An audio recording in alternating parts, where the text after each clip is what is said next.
2024년 1월 4일 목요일입니다. 오늘 예수님의 친언 387번째 꼭지는 마태복음 26장 31절에서 35절까지의 말씀입니다. 먼저 말씀을 함께 읽어보십니다.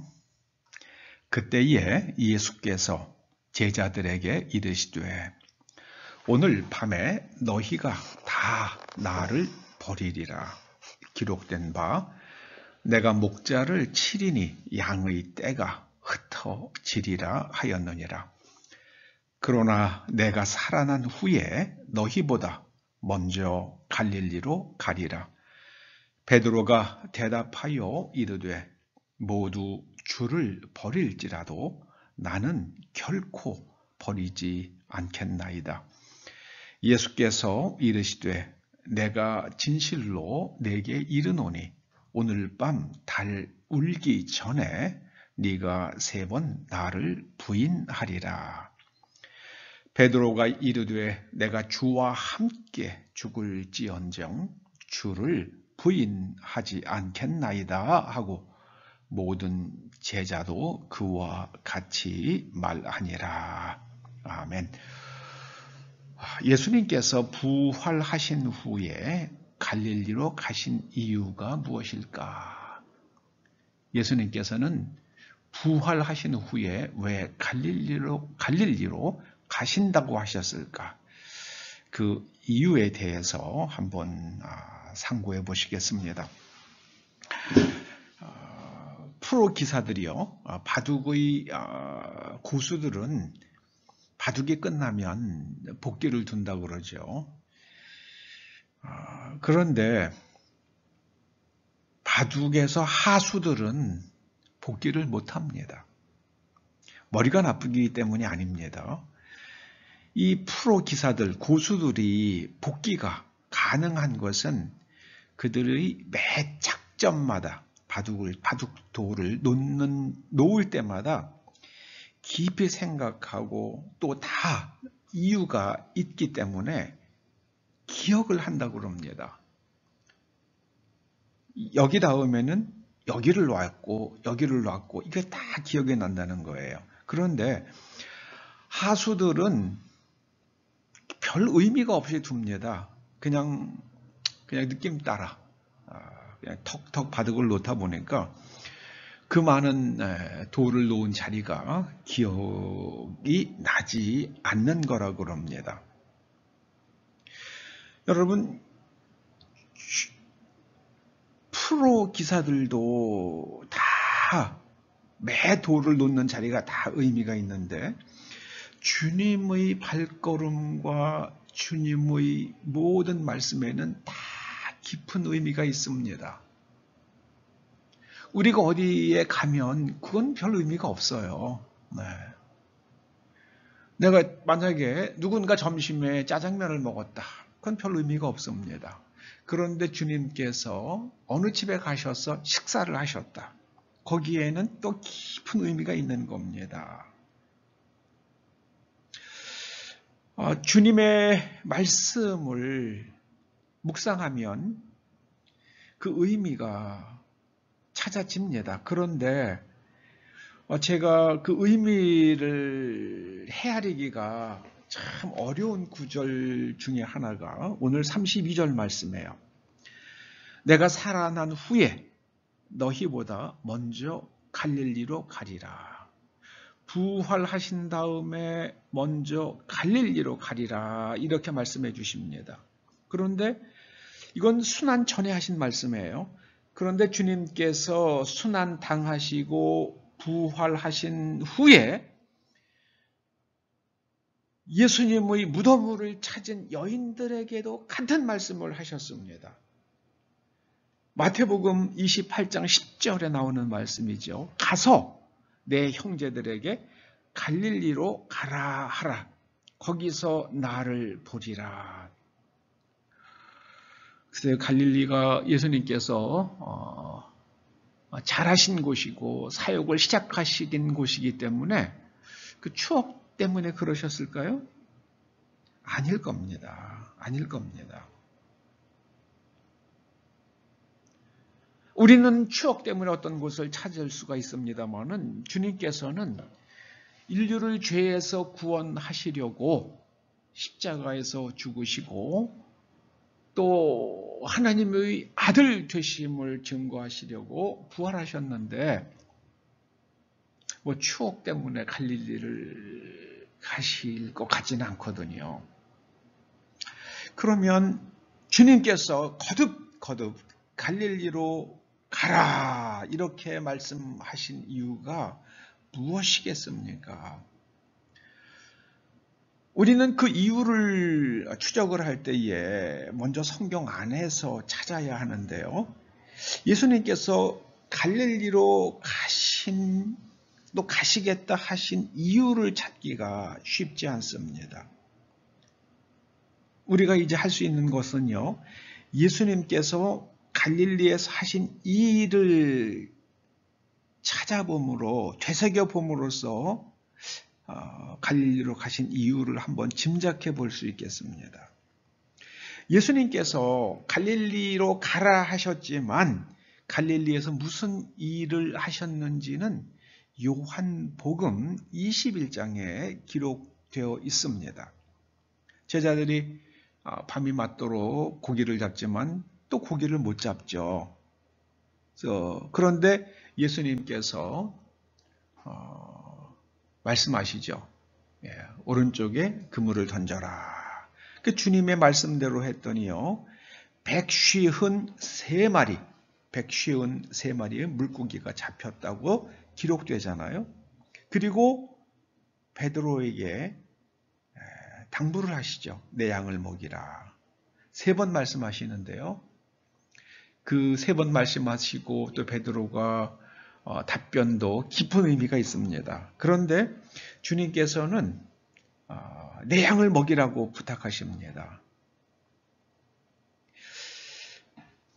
주님께서는 부활하신 후에 예루살렘에서 제자들을 만나시기도 하셨어요. 그런데 굳이 갈릴리를 말씀하신 이유는요. 예루살렘은 이스라엘의 종교, 문화 그리고 정치의 중심지이고 예루살렘은 대제사장들과 서기관들과 바리새인들이 주도하는 그런 도시입니다. 그리고 그 예루살렘 사람들은 말하자면은 이스라엘의 운물이에요. 운물. 지도층이죠.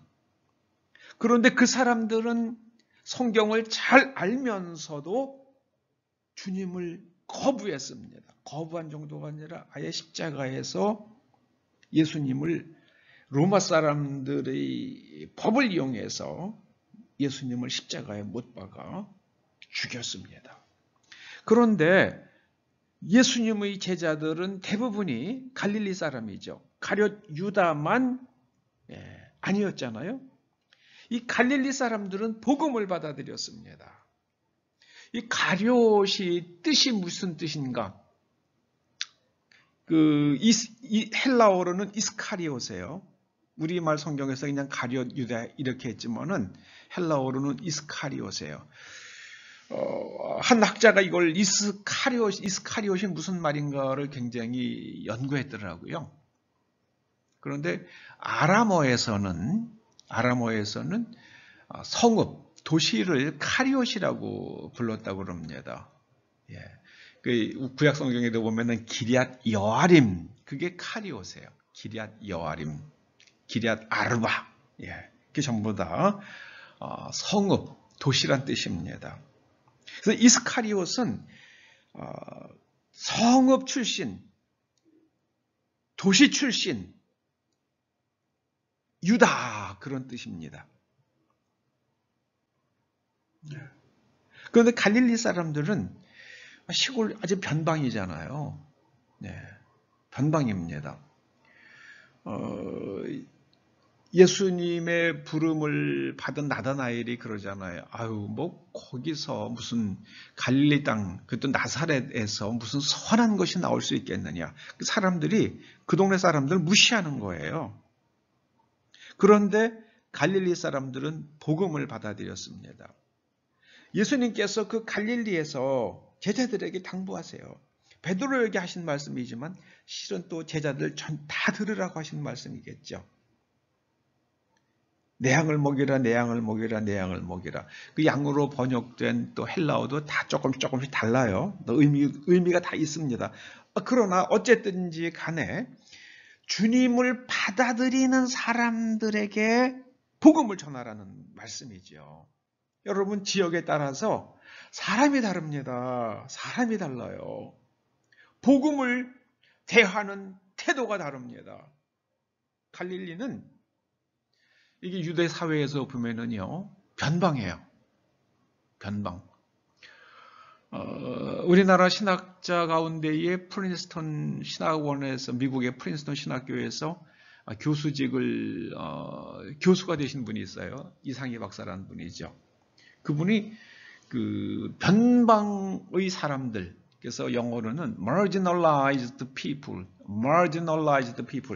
여러분, 책에 보면은 글자가 새겨져 있는 부분이 있고 여백이 있잖아요. 그 여백을 마진이라고 그러잖아요. 마진이요. 그 마진, 그러니까 거기 글씨가 없는 부분이에요. 책에서는 뭐 잘라버려도 책 내용을 전혀 손상을 받지 않는 그런 부분이라고요. marginalized people. 근데 그 marginalized 그 사회, 그 사람들이 복음을 받아들이고 그 사람들이 복음을 받아들임으로써 결국은 사회 전체가 복음을 받게 된다. 그걸 강조했습니다. 로마도 그랬잖아요. 처음에는 복음이 아주 하층민들에게 들어갔잖아요. 그러면서 나중에는 점점점 위로 올라가죠. 이 변방의 사람들이 빛을 찾습니다. 그건 희망이 없으니까는요. 하나님을 찾을 수밖에 없죠. 스불론과 납달리 땅에 있는 사람들, 아주 무시당하고 변방에 있는 사람들, 그 사람들이 빛을 찾습니다. 주님께서 부활하신 후에 갈릴리로 가라, 갈릴리에서 만나자, 이렇게 순환 전에도 부활하신 후에도 말씀하신 이유는요, 우리가 복음을 전할 때에 이 변방의 사람들에게 복음을 전하라는 그런 메시지가 담겨 있는 건가, 이런 생각을 하게 됩니다. 예루살렘의 종교 지도자들, 성경을 잘 아는 사람들, 이런 사람들은 복음을 거부했습니다. 복음을 거부했어요. 우리가 복음을 전할 때에 깊이 생각할 점입니다. 변방의 사람들에게 정말 빛과 진실을 증거할 수 있는 초대 교회 되기를 간절히 소원합니다. 기도하시죠. 주님께서 갈릴리로 가신 이유를 굳이 말씀하시지 않으셨습니다. 그래서 이렇게 한번 뜻을 되새겨 보았습니다.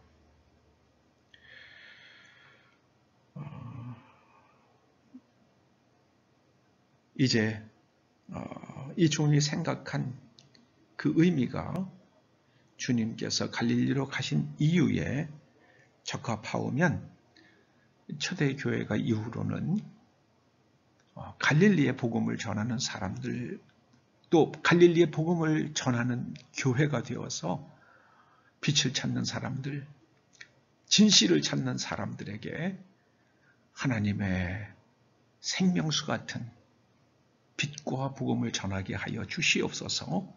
예수님의 이름으로 기도드립니다. 아멘.